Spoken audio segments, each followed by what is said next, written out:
বৃহস্পতিবার সন্ধ্যা থেকে শুক্রবার শুরু হয়ে যায়।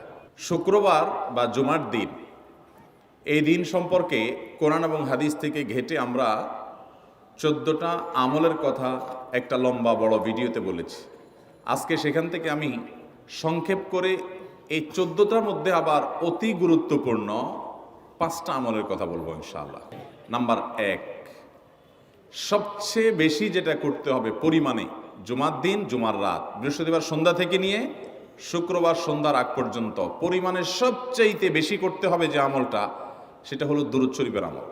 নবী করিম সাল্লাল্লাহু আলাইহি ওয়াসাল্লাম বলেছেন, আকসিরু আলাইয়া মিনাস সালাতি মিন ইয়াউমিল জুমআতি ওয়া লাইলাতিল জুমআহ, তোমরা জুমার দিন এবং জুমার রাতে আমার প্রতি বেশি বেশি দুরূদ পাঠ করবে, দুরূদ প্রেরণ করবে।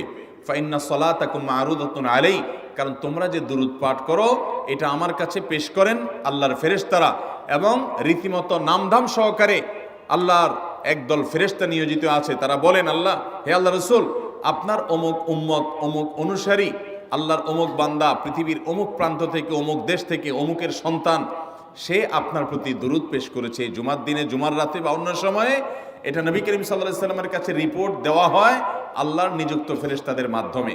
এই জন্য শুক্রবার দিন এবং রাত, অর্থাৎ বৃহস্পতিবার সন্ধ্যা থেকে নিয়ে শুক্রবার সন্ধ্যা পর্যন্ত এই 24 ঘন্টার মধ্যে নবী করিম সাল্লাল্লাহু আলাইহি সাল্লামের ভাষ্য খেয়াল করেন, আকসিরু আলাই। ওলামা একরাম জানেন, নবী আলাইহিস সালাম সাধারণত কোনো আমল পরিমাণে বেশি করতে বলতেন না। পরিমাণে বেশি করতে বলার মতো আমল খুব কম ইসলামে। গোটা কোরআন যদি খোলেন আপনি, পরিমাণে অধিক করতে বলা হয়েছে এরকম আমল খুব বেশি পাবেন না। তোমরা বেশি বেশি করে নামাজ পড়ো, বেশি বেশি করে রোজা রাখো, এরকম কথা কোরআন হাদিসে নাই। অবশ্যই একজন ইমানদার 5 ওয়াক্ত ফরজ নামাজের পাশাপাশি অধিক পরিমাণে নফল নামাজও পড়বেন, সেটা ভিন্ন কথা। কিন্তু কোরআনে বেশি পরিমাণে আল্লাহর জিকির করার কথা বলা হয়েছে। আর নবী করিম সাল্লাল্লাহু আলাইহি সাল্লাম বৃহস্পতিবার সন্ধ্যা শুরু হলে শুক্রবার সন্ধ্যার আগ পর্যন্ত বেশি পরিমাণে করতে বলেছেন যে কাজটা, সেটা হলো দুরূদ শরীফের আমল। দুরূদের এই আমলটা, এটা করার জন্য আল্লাহ তাআলা এমন সহজ করে দিয়েছেন যে ওযুর প্রয়োজন নাই। আপনার ওযু নাই, তারপর আপনি দুরূদ পাঠ করতে পারবেন। এবং আপনি এই বড় দুরূদ পড়ার মতো সময় নাই, তো আপনি একেবারে সবচেয়ে সংক্ষিপ্ত দুরূদ পড়েন সাল্লাল্লাহু আলাইহি ওয়াসাল্লাম, তাতেও দুরূদ পাঠের সওয়াব পাবেন। আমলটা করবো তো ইনশাআল্লাহ। নাম্বার 1। নাম্বার 2, জুমার দিন উপলক্ষে অন্য যে কোনো দিনের চাইতে জুমার দিন অর্থাৎ শুক্রবারের ফজর নামাজ পুরুষরা মসজিদে জামাতের সাথে পড়বেন।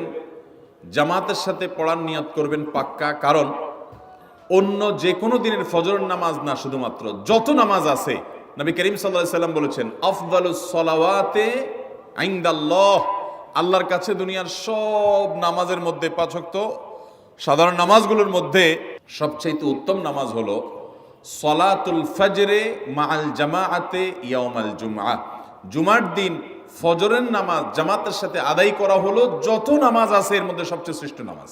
ভাইরা আমার, প্রত্যেক বৃহস্পতিবার আসলে সন্ধ্যার সময় প্রতিজ্ঞা করব, সপ্তাহের অন্য দিন যদি আমার ত্রুটি বিচ্যুতি হয়ও আমি সেটাকে কারেকশন করার চেষ্টা করব, কিন্তু শুক্রবার ফজরটা পুরুষ হিসাবে আমি জামাতের সাথে পড়বই পড়বো।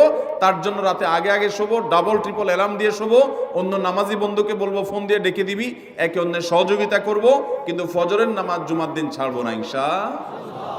3 নম্বর আমল হলো সূরা কাহাফ পড়বো।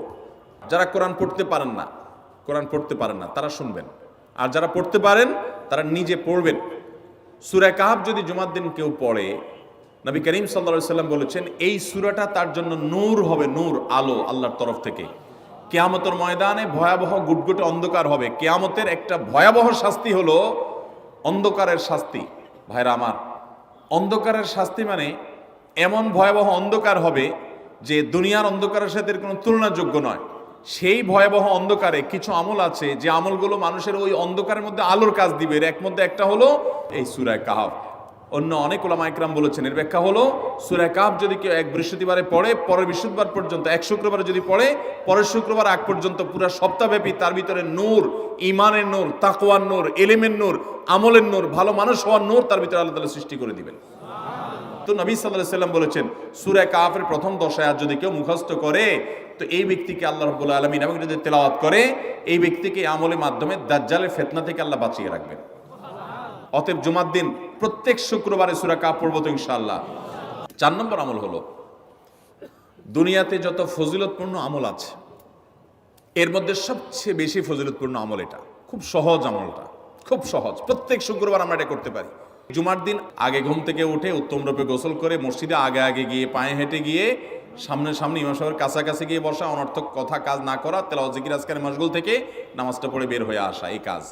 এই কয়েকটা কাজ যদি করে তাহলে কাজ কয়টা হলো? আগে আগে ঘুম থেকে উঠা, ওই যে ফজর নামাজ জামাতের সাথে পড়া ইত্যাদি, গোসল করা উত্তম রূপে, আর পায়ে হেঁটে মসজিদে যাওয়া, বাহনে না চড়া। 4 নম্বর হলো ইমামের কাছাকাছি গিয়ে বসা, কোনো অনর্থক কাজ না করা। এই 4টা কাজ যদি কেউ জুমার দিনে করে, নবী করিম সাল্লাল্লাহু আলাইহি সাল্লাম বলেছেন ওই ব্যক্তি বাসা থেকে মসজিদ পর্যন্ত যে আসলো, যতগুলো পা ফেলবে, যতগুলো স্টেপ ফেলবে, যতগুলো কদম দিবে, প্রতিটা কদমের বিনিময়ে আল্লাহ রাব্বুল আলামিন তার অ্যাকাউন্টে, তার আমল নামাতে 1 বছর রাত জেগে, সারা রাত জেগে তাহাজ্জুদ নামাজ পড়লে এবং 1 বছর সারা দিন, প্রত্যেকটা দিন পুরা বছর জুড়ে নফল রোজা রাখলে যে পরিমাণ সওয়াব পাইতো, 1 বছর নফল রোজা, 1 বছর রাতভর জেগে তাহাজ্জুদের নামাজ পড়ার সওয়াব মাত্র একটা কদম ফেলার বিনিময়ে দিবেন। চেষ্টা করব না ইনশাআল্লাহ। 5 নম্বর এবং সর্বশেষ আমল হলো, জুমার দিনে একটা সময় আছে দোয়া কবুল হয়। দোয়া কবুলের যে সময়গুলো আছে এর ভিতরে অত্যন্ত ইম্পর্টেন্ট একটা সময় হলো জুমার দিন। শুক্রবারের একটা সময় সম্পর্কে নবী সাল্লাল্লাহু আলাইহি ওয়াসাল্লাম বলেছেন যে একটা সময় আছে শুক্রবারের, এই সময়ে বান্দা কোনো দোয়া করলে আল্লাহ তাআলা ফিরিয়ে দেন না, কবুল করেন। কিন্তু সময়টা যে ঠিক কখন, এটা হাদিসে নবী সাল্লাল্লাহু আলাইহি ওয়াসাল্লাম বলেন নাই, যাতে করে হয়তো আমরা সারা দিনেরই কম বেশি দোয়ার চেষ্টা করি। এই বিষয়ে মুহাদ্দিসগণ, হাদিস বিশ্লেষকগণ, পণ্ডিত ওলামায়ে কেরামগণ হাদিসের বিভিন্ন আকার ইঙ্গিতকে গবেষণা করে, অ্যানালাইসিস করে এক একজন এক এক সময়ের কথা বলেছেন। তবে বেশিরভাগ ইমাম, বেশিরভাগ পণ্ডিত ওলামায়ে কেরাম, বেশিরভাগ আপনার ইসলামিক স্কলারগণের বক্তব্য হলো যে এই সময়টা হলো জুমার দিনের শেষ প্রহর, আসরের পর থেকে নিয়ে সূর্য ওঠার আগ পর্যন্ত এই সময়টা। আমাদের আল্লাহর দিকে মনোনিবেশ করতে হবে দোয়ার জন্য বেশি বেশি। তাহলে শুক্রবারে 5 নম্বর আমল হলো বেশি বেশি কি করবো ইনশাআল্লাহ? দোয়া।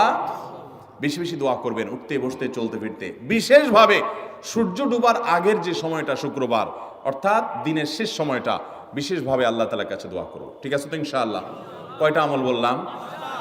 আমল করবো তো ইনশাআল্লাহ? মনে থাকবো তো ইনশাআল্লাহ? আমরা প্রয়োজনে বাসায় গিয়ে একটা কাগজে নোট করে ফেলবো, লিখে ফেলবো, লিখে এরপরে ওয়ালে টাঙ্গাই দিবেন বাসায় যে জুমার দিন এই 5 কাজ আমি ছাড়বো না। আপনি যদি মনেও না থাকে, আপনার যদি ভুলেও যান, আপনি এই কাগজ আপনাকে মনে করাবে ইনশাআল্লাহ।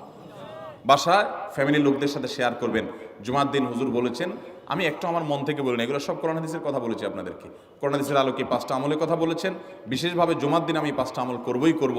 ভাইরা আমার, প্রত্যেক জুমার দিন যদি আপনি একটু ইমানের রিচার্জ করেন, ইনশাআল্লাহ সারা সপ্তাহ আপনার জন্য সেটা উপকারে আসবে।